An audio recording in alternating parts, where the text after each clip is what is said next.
In another month, he fancied, the image of Anna Sergeyevna would be shrouded in a mist in his memory, and only from time to time would visit him in his dreams with a touching smiles as others did. But more than a month passed, real winter had come, and everything was still clear in his memory, as though he had parted with Anna Sergeyevna only the day before, and his memories glowed more and more vividly. When in the evening stillness he heard from his study the voices of his children preparing their lessons, or when he listened to a song or the organ at the restaurant, or the storm howled in the chimney, suddenly everything would rise up in his memory.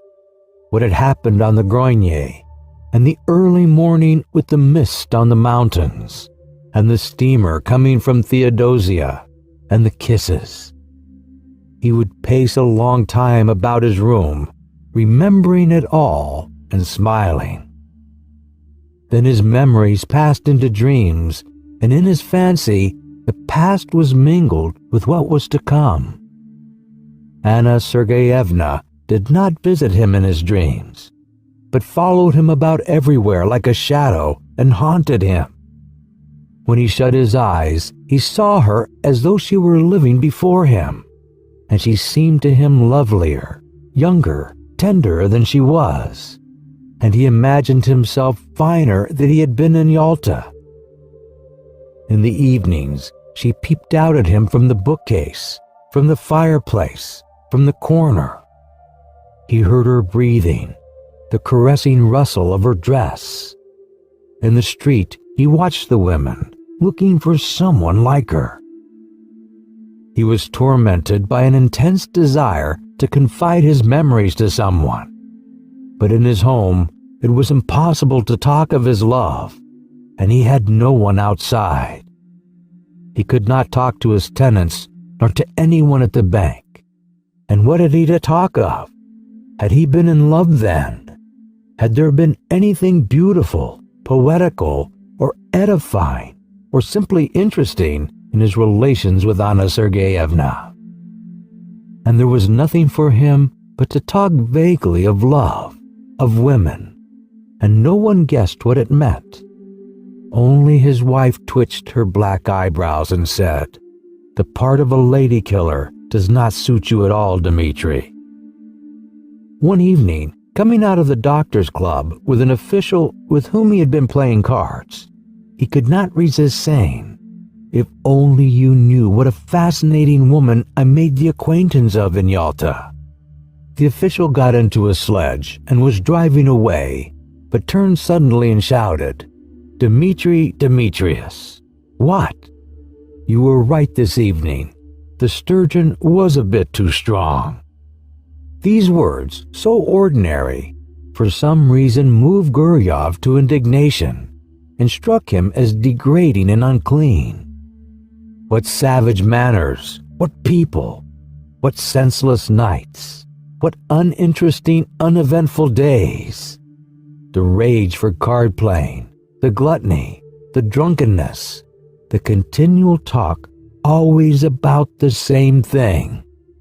Useless pursuits and conversations always about the same things absorb the better part of one's time, the better part of one's strength. And in the end, there is left a life groveling and curtailed, worthless and trivial, and there is no escaping or getting away from it, just as though one were in a madhouse or a prison. Gurov did not sleep all night and was filled with indignation. He had a headache all next day, and the next night he slept badly. He sat up in bed thinking, or paced up and down his room. He was sick of his children, sick of the bank. He had no desire to go anywhere or to talk of anything. In the holidays in December, he prepared for a journey and told his wife he was going to Petersburg to do something in the interest of a young friend, and he set off for S. What for? He did not very well know himself. He wanted to see Anna Sergeyevna and to talk with her, to arrange a meeting if possible. He reached S in the morning and took the best room at the hotel, in which the floor was covered with gray army cloth, and on the table was an inkstand, gray with dust, and adorned with a figure on horseback, with its hat in his hand and its head broken off. The hotel porter gave him the necessary information. Von Diederitz lived in a house of his own in Old Gontcharny Street. It was not far from the hotel. He was rich and lived in good style and had his own horses. Everyone in the town knew him. The porter pronounced the name Diederitz. Gurov went without haste to Old Gontcharny Street and found the house.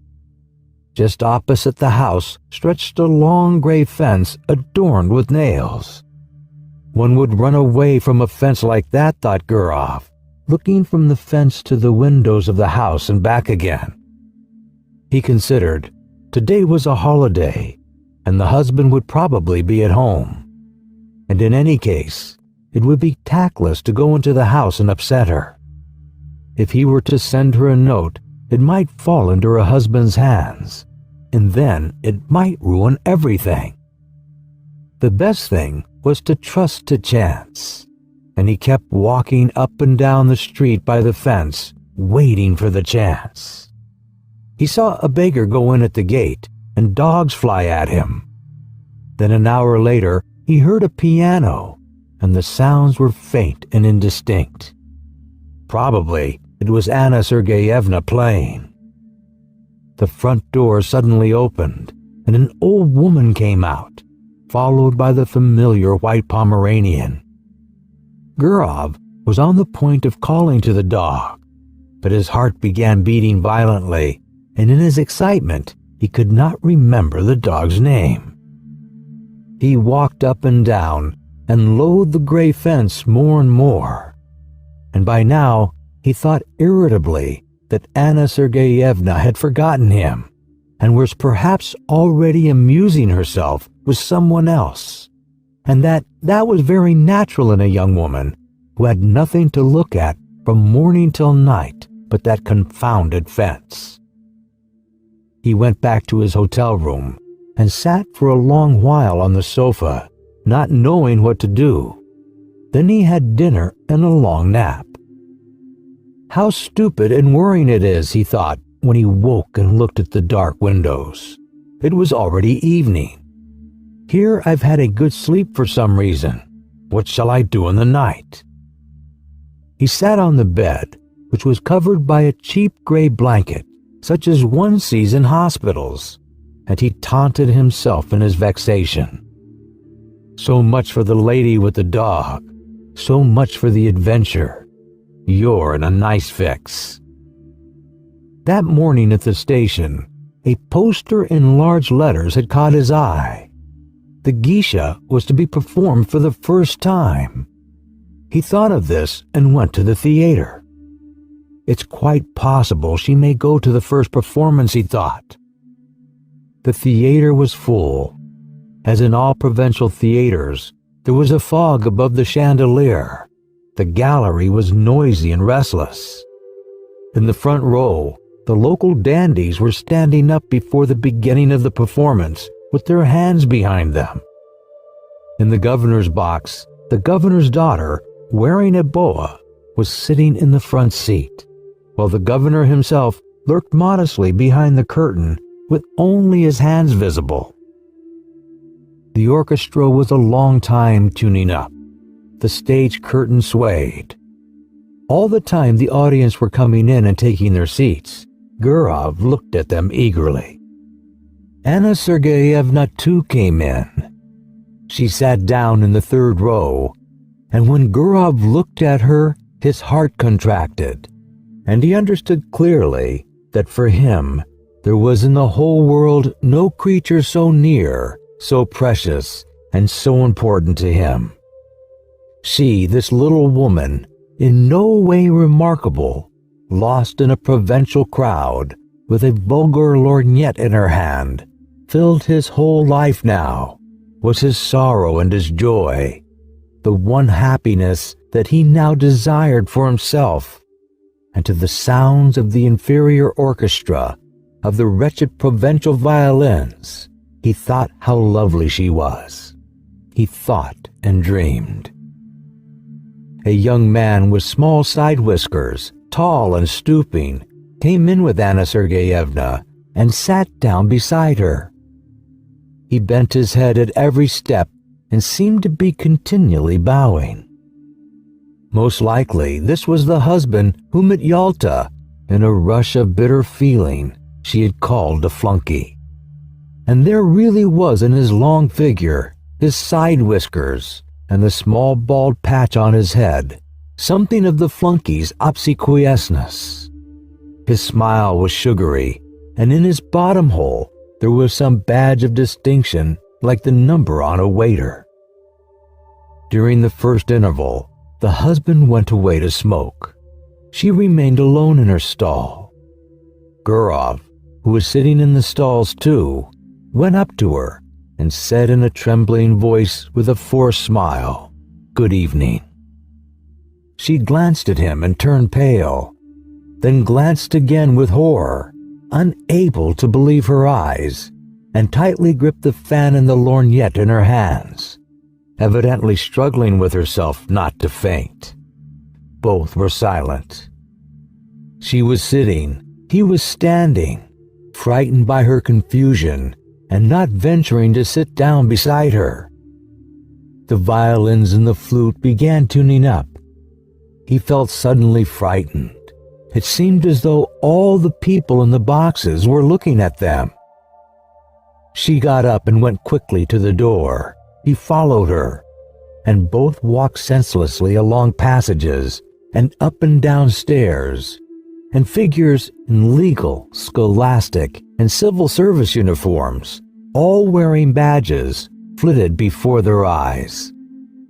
They caught glimpses of ladies, of fur coats hanging on pegs. The draughts blew on them, bringing a smell of stale tobacco.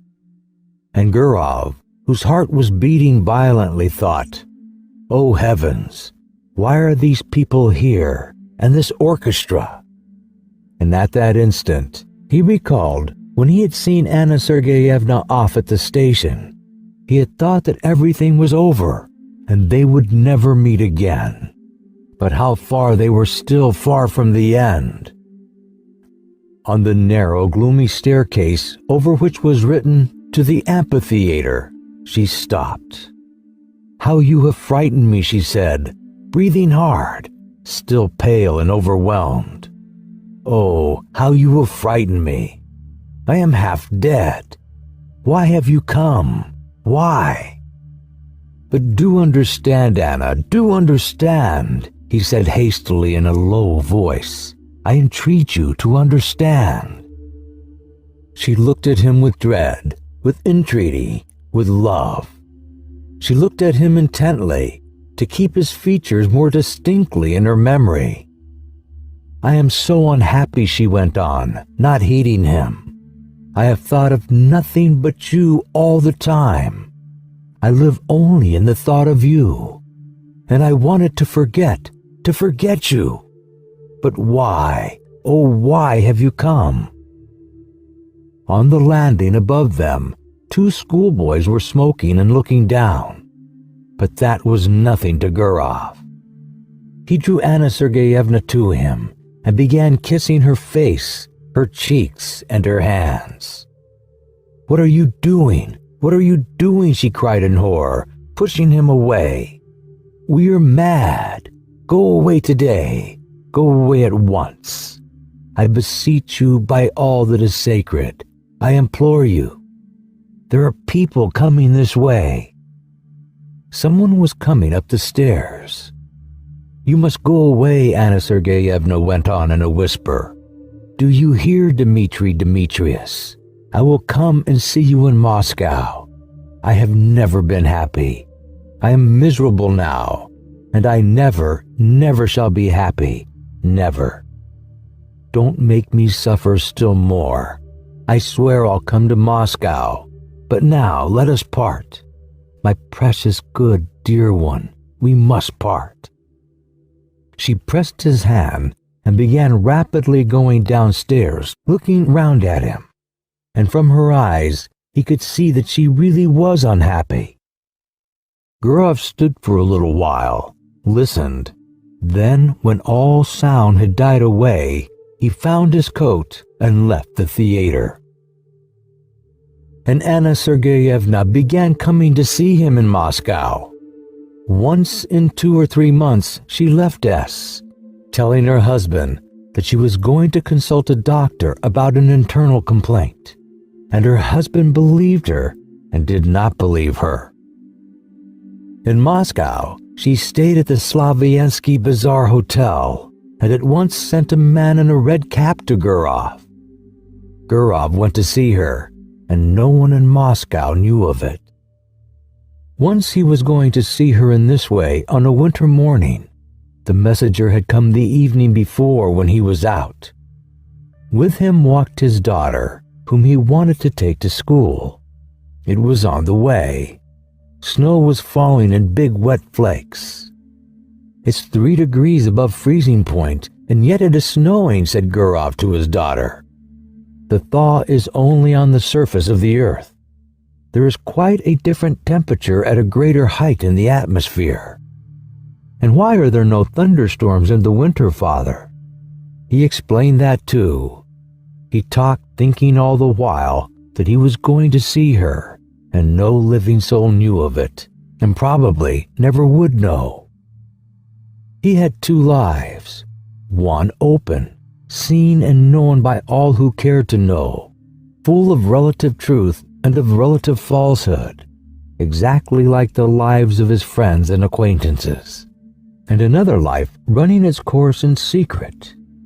And through some strange, perhaps accidental conjunction of circumstances, everything that was essential, of interest, and of value to him, everything in which he was sincere and did not deceive himself, everything that made the kernel of his life was hidden from other people, and all that was false in him, the sheath in which he hid himself to conceal the truth, such, for instance, as his work in the bank, his discussions at the club, his lower race, his presence with his wife at anniversary festivities, all that was open.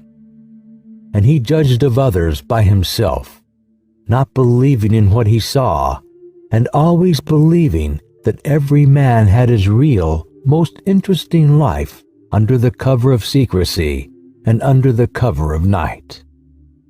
All personal life rested on secrecy, and possibly it was partly on that account that civilized man was so nervously anxious that personal privacy should be respected. After leaving his daughter at school, Gurov went on to the Slaviansky Bazaar. He took off his fur coat below, went upstairs, and softly knocked at the door. Anna Sergeyevna, wearing his favorite gray dress, exhausted by the journey and the suspense, had been expecting him since the evening before. She was pale. She looked at him and did not smile, and he had hardly come in when she fell on his breast. Their kiss was slow and prolonged, as though they had not met for 2 years. "Well, how are you getting on there?" he asked. "What's news?" "Wait, I'll tell you directly. I can't talk." She could not speak. She was crying. She turned away from him and pressed her handkerchief to her eyes. Let her have her cry out. I'll sit down and wait, he thought, and he sat down in an armchair. Then he rang and asked for tea to be brought him. And while he drank his tea, she remained standing at the window with her back to him. She was crying from emotion, from the miserable consciousness that their life was so hard for them. They could only meet in secret, hiding themselves from people like thieves. Was not their life shattered? "Come, do stop," he said. It was evident to him that this love of theirs would not soon be over, that he could not see the end of it. Anna Sergeyevna grew more and more attached to him. She adored him, and it was unthinkable to say to her that it was bound to have an end someday. Besides, she would not have believed it. He went up to her and took her by the shoulders to say something affectionate and cheering. And at that moment, he saw himself in the looking glass. His hair was already beginning to turn gray, and it seemed strange to him that he had grown so much older, so much plainer during the last few years. The shoulders on which his hands rested were warm and quivering. He felt passion for this life, still so warm and lovely, but probably already not far from beginning to fade and wither like his own. Why did she love him so much? He always seemed to women different from what he was, and they loved in him not himself, but the man created by their imagination, whom they had been eagerly seeking all their lives. And afterwards, when they noticed their mistake, they loved him all the same, and not one of them had been happy with him. Time passed. He had made their acquaintance, got on with them, parted, but had never once loved. It was anything you like, but not love. And only now, when his head was gray, he had fallen properly, really in love for the first time in his life. Anna Sergeyevna and he loved each other like people very close and akin, like husband and wife, like tender friends. It seemed to them that fate itself had meant them for one another, and they could not understand why he had a wife and she a husband. And it was as though they were a pair of birds of passage, caught and forced to live in different cages. They forgave each other for what they were ashamed of in their past. They forgave everything in the present and felt that this love of theirs had changed them both. In moments of depression in the past, he had comforted himself with any arguments that came into his mind. But now, he no longer cared for arguments. He felt profound compassion. He wanted to be sincere and tender. "Don't cry, my darling," he said. "You've had your cry. That's enough. Let us talk now. Let us think of some plan." Then they spent a long while talking counsel together, talked of how to avoid the necessity for secrecy, for deception, for living in different towns and not seeing each other for long at a time. How could they be free from this intolerable bondage? How, he asked, clutching his head. How? And it seemed as though in a little while the solution would be found, and then a new and splendid life would begin. And it was clear to both of them that they had still a long, long road before them, and that the most complicated and difficult part of it was only just beginning.